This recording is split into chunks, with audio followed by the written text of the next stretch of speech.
KSBM Radio's creation, student-led from inception to narration, crafting content from dawn until dusk. All students involved in the work and the fuss. In the heart of Townview, where voices reside. Student-led discussions where ideas collide, from interviews with leaders, peers, and businesses. Just watch us work, creating innovative content. Every aspect managed with student finesse, from podcast production to social media press. No task too daunting, no challenge too grand. KSBM Radio, we taking a stand. KSBM Radio, students leading the way. Every task idea we seize today. Witness now as all of our efforts break through. KSBM Radio, the voice of Townview.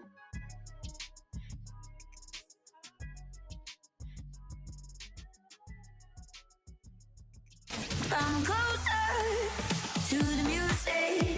Broadcasting live from Marvin E. Robinson School of Business and Management, Dallas, Texas. My radio station. We are KSBM Radio, the voice of Townview. Hi, everyone. Welcome back to KSBM Radio, the voice of Townview. I'm Amethyst, here with my co-host. Juan. And today we are continuing the SBM 50 and TMC 30 series, shining a spotlight on alumni whose journeys inspire us. Today's guest is Miss Zandra Ellis Likens, a proud graduate of the Health Professions Magnet, class of 1996. Her path wasn't a straight line. She started out in finance, later co-founded a nonprofit that provided free mental health care to thousands, and now she's a behavioral health clinician and civic futurist while working on her doctorates at USC. Miss Ellis Likens, welcome back to Townview. We're excited to hear about your path and the lessons you've learned. Would you like to say anything to our listeners before we get started?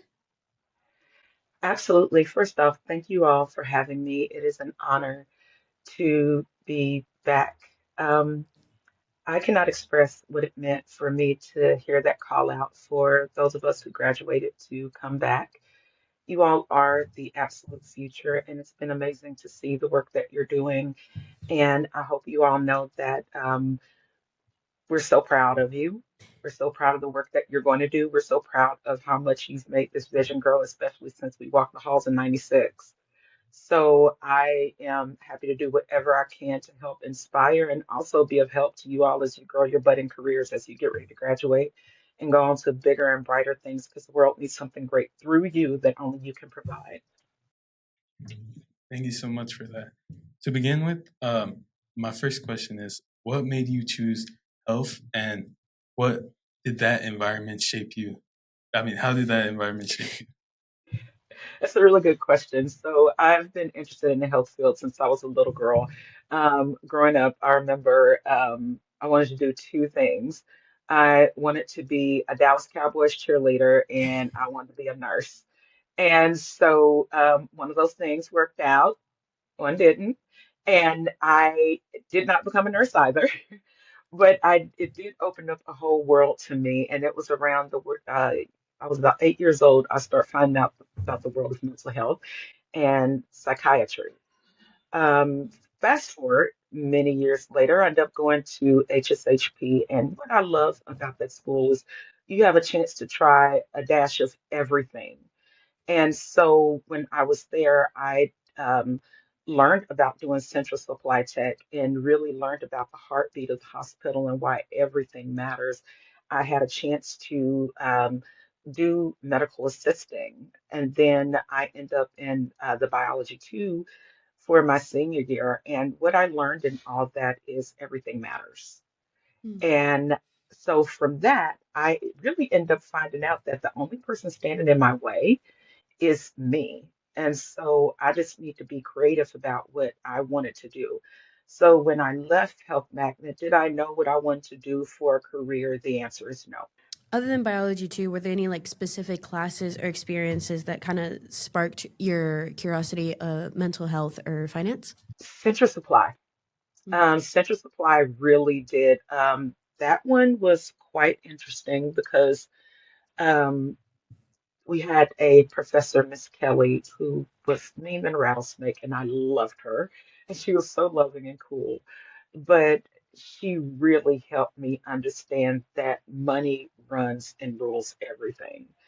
In Central Supply, you have to have everything in order and ready to go, and everything has to be itemized and in its place. And what I ended up really understanding from there is that you can have something that you know can cost 10 cents, and through the ballooning of what happens from when it leaves me to when it hits their bill is totally different, Mhm. and that there is no reason for it. And that's when I started learning about the disenfranchisement that is happening in our healthcare system. And that's what started bringing in a lot of the passion for social work. So, what are some of your favorite memories at Townview?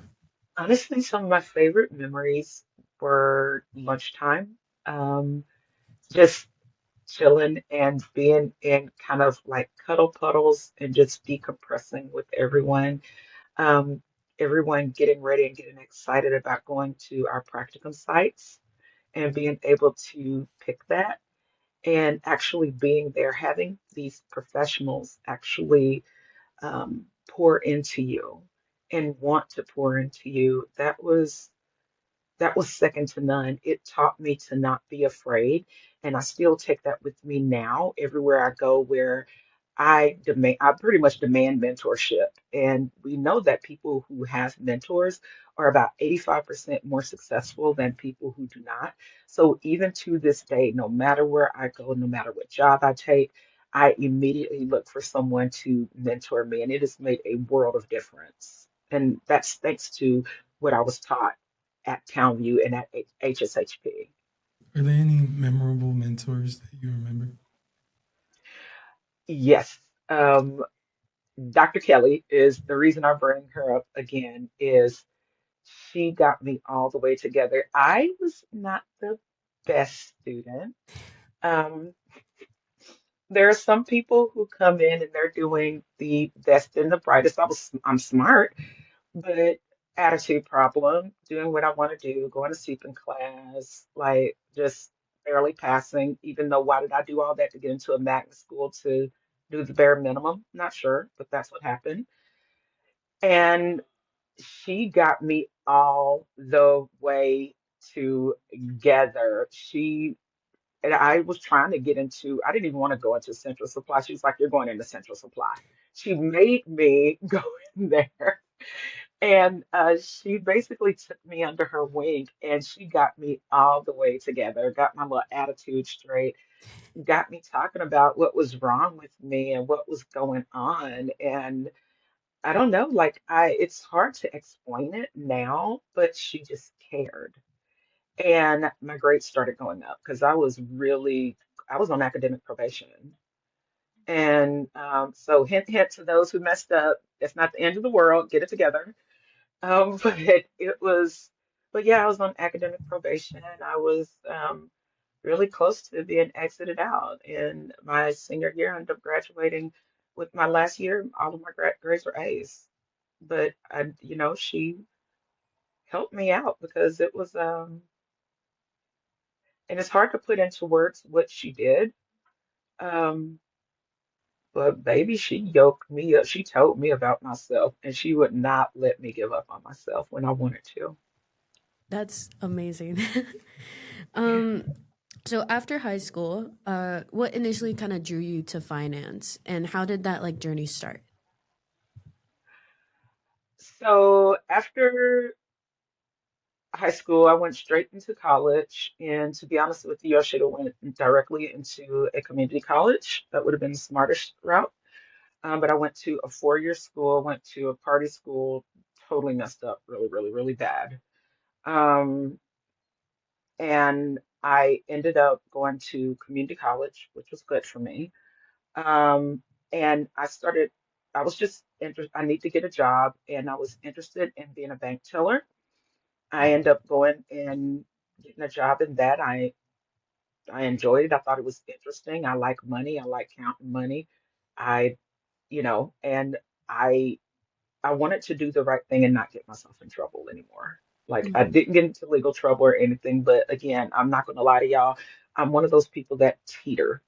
I'm not the I'm not your genuine. I'm not one of those people, and I'm not going to lie to y'all. I'm not one of those people that have the perfect story. I'm a bag of mess ups that keep on failing forward and picking myself up, dusting myself off, and figuring it out to do better. And I'm a success story because of that. So I ended up going and ended up being a bank teller. I was super interested in it. It was fascinating, learning about this new world. And then um, got fired, and then because my mouth. But then I thankfully got an opportunity because somebody, again, this is why mentors matter. One of the one of the bank managers remembered me, and they were now a manager at uh, at what became TD Ameritrade, and they offered me to go and apply for a customer service job there. And it is the step before you start getting your license or to be a stockbroker. And so I was like, let's go because I've always been interested in the world of stockbroking. My mom was an accountant and she did mergers accounting. So that's how I was introduced to that world from a child. So it wasn't Greek to me. Um, at that job, I ended up going into that and I kind of I took it seriously, but it was a lot to learn. It was hard. And I'm not gonna lie, I keep on telling you, I have a history of messing up. And so I kind of screwed up because I'm like, I got it in. And then my mouth, I got shut out the door. And so I was like, okay, I got to take this seriously. I ended up going to Fidelity and they took me under their wing. Again, good mentor, fantastic mentor. So my mentor hooked me up with another great mentor. And it's like, she's smart. She has a lot going on, but she she's rough around the edges. And so they ended up taking me under their wing. And with them, I ended up getting all my licensures. And that's when my career kicked off. I loved being a stockbroker. It is exciting, it is dynamic. Um, the money is good. However, you see a lot of things you can't unsee, and it's uncomfortable. And I will say that the place we're in right now, the writing was on the wall back in 2007, Wow. and that's when I was working as a broker. And so this it's uncomfortable to see it now into full boom that we kind of knew what happened, and this could have been avoided. And that's when around the time of why did I get out is I'm like I can't do this because as much as I tried to say okay I was working with people to do the thing of I'll take the rules I know for the rich and apply it to Mm. to people who are poor and working class, and I'll take down the man from the inside. And that one you can't. I mean, you can help people a little bit, but it still doesn't remove what you see. And I'm gonna tell you now, like the golden parachutes that was given out, and I mean, it's all public record. It's no conspiracy theories. It's no nothing. I just encourage people, please get involved in your voting process. Please be involved in your local elections.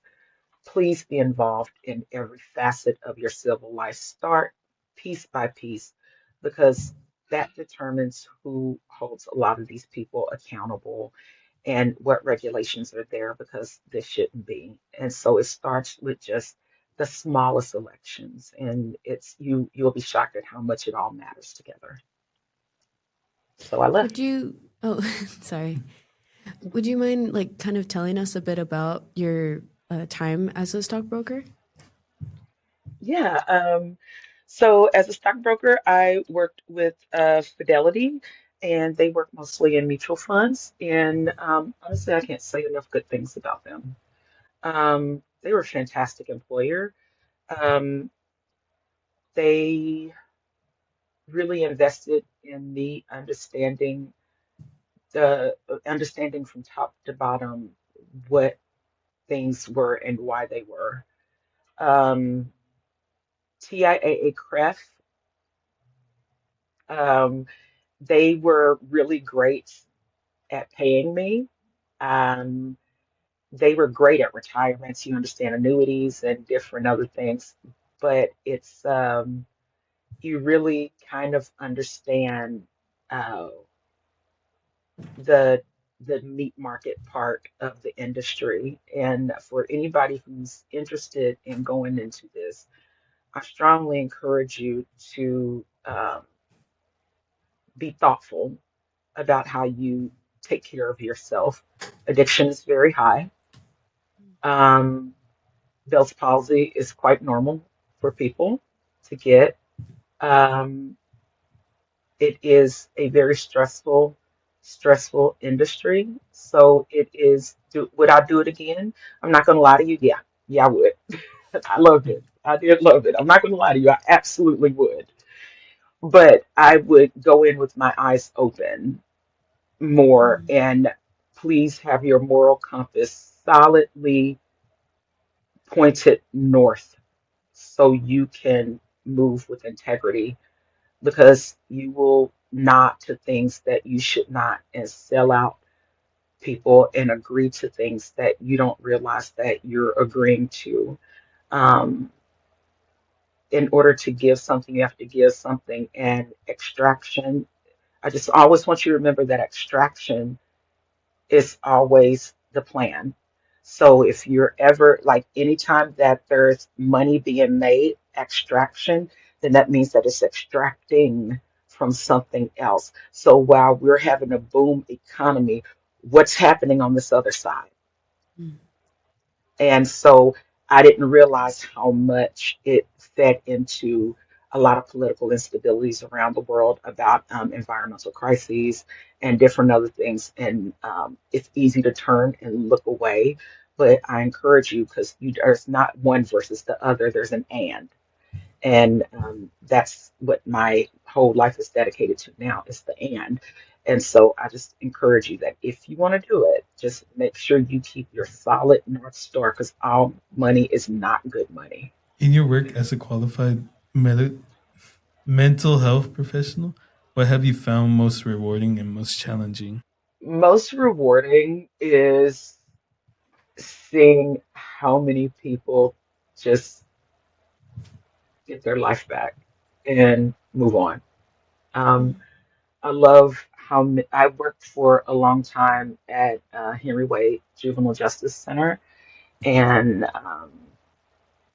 one of my favorite times of year was being able, weirdly enough, was being able to be a counselor there during the holidays when the kids couldn't go home, and just try to bring as much joy to them and love during that time as I could, as much fun. And because like it already sucks that you're away, I'm not going to make it harder. You're already paying. Like, I'm not about to press you down harder. I'm not, no, we're not doing that. We're about moving forward. And so for me, just being able to do that is everything. And so to me, that's one of my most favorite things, is to help breathe life back into people with love and help them just move forward. And then seeing them do that, just having a regular life, it's like something special about that. Um, you started, you founded the Foundation 45. How did that idea kind of come about, and like, what were the early days like? So Foundation 45 has a pretty dark past. So it started with Frank Campagna, Frankie, and the band Inspector 45 completing suicide. And then very shortly after, the bassist completed suicide, leaving Anthony Delavano, the drummer, all alone. And everybody wanted to do something, but people didn't know what to do. And this is in a Deep Ellum community. But then there was this wild day that like 5 or 6 people completed suicide, no plan together or anything. And that was my breaking point. And I said, I have a license. What can I do? How can I help? And Kristen Warren said, so do I. How can I help? And we just all started meeting and started this ragtag grassroots program together that went on to serve over over 4,000 people. And yeah, and it is all for free. And it that still blows my mind that we were able to accomplish that. And but yeah, just in the early days, that was the early days of it, is just a group of people coming together and say, this is what I have in my locus of control. What can I do to help? So today you wear many hats, from consultant to nonprofit leader to doctoral student. How do these roles intersect with your daily life? So how they intersect in my daily life now is I move very strategically. And so what I'd like to do is to make sure that anything that I'm doing, that whatever hat that I'm wearing, that it works for something else for me to empower somebody else. So for instance, I'm on the Multnomah County Public Health Board Advisory Board.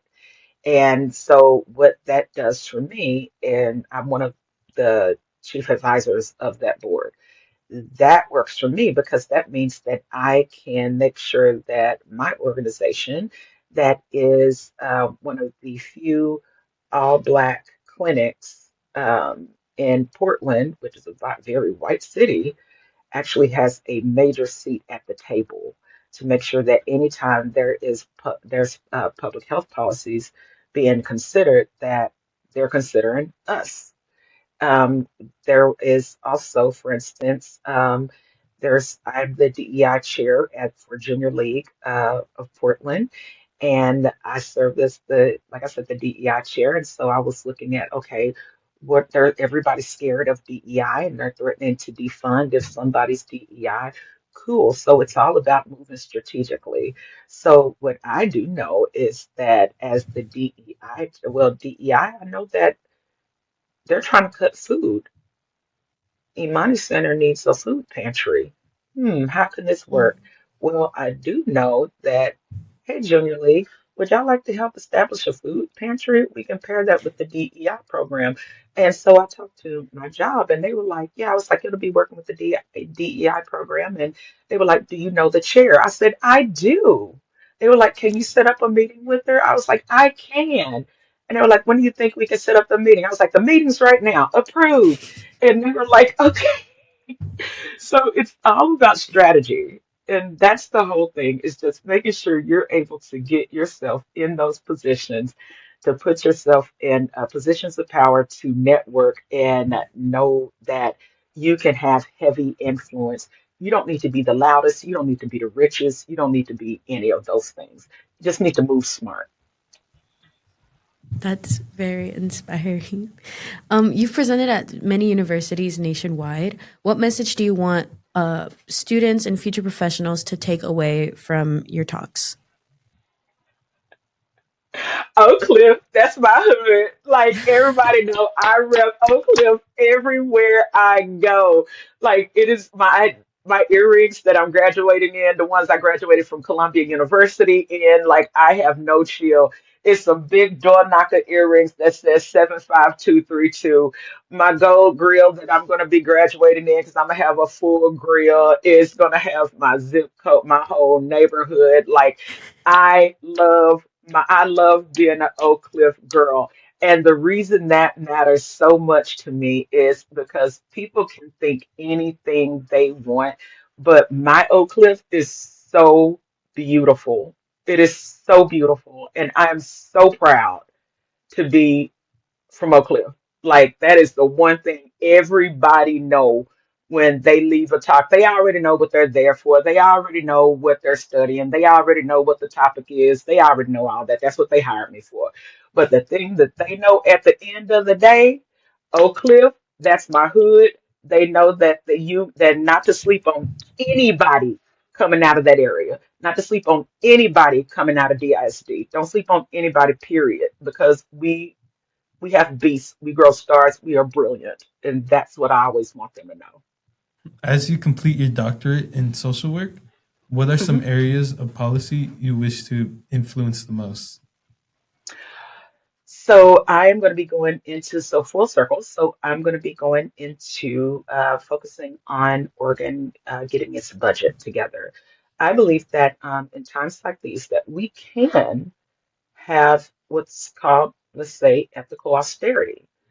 If the nation needs to correct its budget, cool, we can absolutely do that, but not at the expense of people's health care, food. There's other ways we absolutely can do this. So right now, I am working on one for the state that will help us reframe and get ourselves back in line. Another thing that I'm working on right now is looking at how we can address trafficking in our state, but not just address trafficking and say we hate trafficking like everybody does, but what things are you doing in place to really help address why trafficking happens? And so, and who are you really making sure is at the table when you're looking at these fundings? So, are you making sure there's rural voices at the table? Are you making sure that our indigenous people are at the table and that they're getting guaranteed funding? What about our Black folks? What about our Latinos? And what about our international folks that may be getting trafficked another way? What are we looking at for it? Because we have these laws against, that you're going to go to jail, but what securities do we have about secured funding for the programming to ensure that the supports are always there? So those are the things that I'm very, very passionate about is securing support for organizations, allowing for organizations to be able to identify ways that they can maximize um, their money and to become more insured. And then also for our the way for our state to be more thoughtful about how we spend money. Like for instance, Oregon is very much a producer state, fantastic farmland, and honestly, we don't need to really get anything anywhere else. So it doesn't make sense to me that the schools would contract for food out of state. No, support our own farmers, and that way it's our own feedback loop. So if the government decides to say, we're not giving you a contract, we can go, what to do? So it's one of those things of being able to be thoughtful because it's still going back to make that money because I told you I like making money, but also making sure that we are doing good for the whole. So that's kind of where I'm going next in this thing. Hmm. What advice would you give to students or professionals who feel the need to reset their careers like you did? Do it. Just do it. Don't stop overthinking it. Just do it. If you're already thinking about it, you're burnt out on whatever you're doing, just do it. Just do it. Because either what I've learned the hard way is that you can either you'll be forced out if you're really meant to do it, and when you be forced out of it, that means you're fired. That you got to start over the hard way. But no, just do it. Just do it. You already know what you can do. You can go back to the other thing if you need to, but there's nothing to be afraid of. Just do it. Stop being afraid of failure. Just do it. Do it afraid. Finally, looking back on all the people you have met, what legacy do you hope they remember the most about you? That I loved hard and I loved everybody. And I want them loved hard and loved everybody. I just want everybody to be well. And that's what fuels everything I do. Just want everybody to be well. Well, we're going to wrap things up with our KSBM signature question. If you could go back and give advice to your high school self, what would you say? Keep being weird. Stay being yourself. And they're not wrong. Start working out. It will. You'll feel it after a while. Go ahead. They're not wrong. They're not wrong. But keep being weird. Keep being yourself. and don't be afraid of failure. Thank you so much, Miss Ellis Likens, for sharing your inspiring journey with us today. From your early days at School of Health Professions to your remarkable career in mental health advocacy and social policy, your path shows us how the lessons learned at Townview can open the doors to extraordinary opportunities. Your story gives today students a powerful example of perseverance and purpose. And to our listeners, thank you so much for joining us. This conversation is just the beginning of our SBM 50 and TMC 30 Alumni Series, celebrating graduates who continue to create changes in their communities and beyond. Be sure to follow us on social medias and subscribe so you don't miss our next episode. Until next time, this has been KSBM Radio, the voice of Townview. Stay awesome.